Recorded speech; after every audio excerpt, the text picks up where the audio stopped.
While I'm still researching and studying three men who created their own established music styles in one franchise, I'm also researching on other musical composers and their music styles like Andrew Belling, Peter Lorre, Julian Harris, Mark Mothersbaugh, Ed Bogus, and a few others, by looking over every TV show, video game, and other projects they worked on, not counting the movies.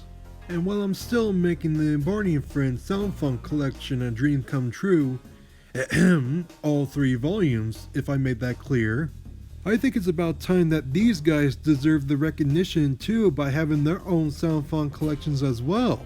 With the exception of Stewart Copeland because he already has one. But the one most important thing to learn about these composers is what music production company they built on their own, using various formats of hardware and software to build their collection, and the aforementioned working on TV shows, video games, and other projects from various franchises.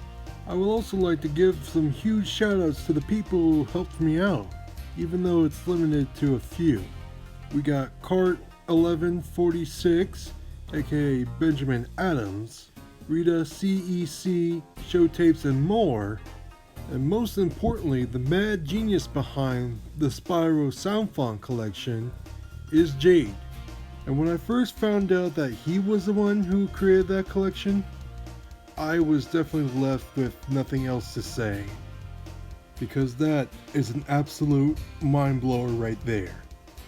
I definitely want to give him a huge shout out for helping out and telling me to not give up, and for reminding me that both Stuart and David uses the same equipment.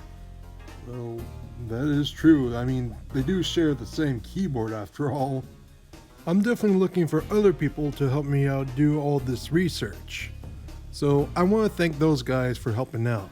However, if there's any of you who have realized that I left you out for some reason, don't get mad. Maybe it's because I either wasn't thinking about you or forgotten that you were helping me out this whole time. So, I'm sorry, and I fully understand. If you are helping me, then thank you. I'm eternally grateful that you're helping me out doing all this research like me. And if you don't feel like doing it yet or don't feel like doing it at all, then I completely understand. I'm not gonna force you and do something that you don't wanna. I fully, truly respect your opinion. Now you're probably asking me, why am I including Michael Giacchino? Isn't he best known for his work in cinema like the Star Trek reboot movies, the Marvel movies, and The Incredibles? Why, yes he is. Heck, even I knew that. The reason I'm including him here is because I want to learn about video game sound fonts. Because what you don't know is that he actually got his start working in video games, with ones such as Mickey Mania, The Lost World Jurassic Park, and especially Muppet Monster Adventure.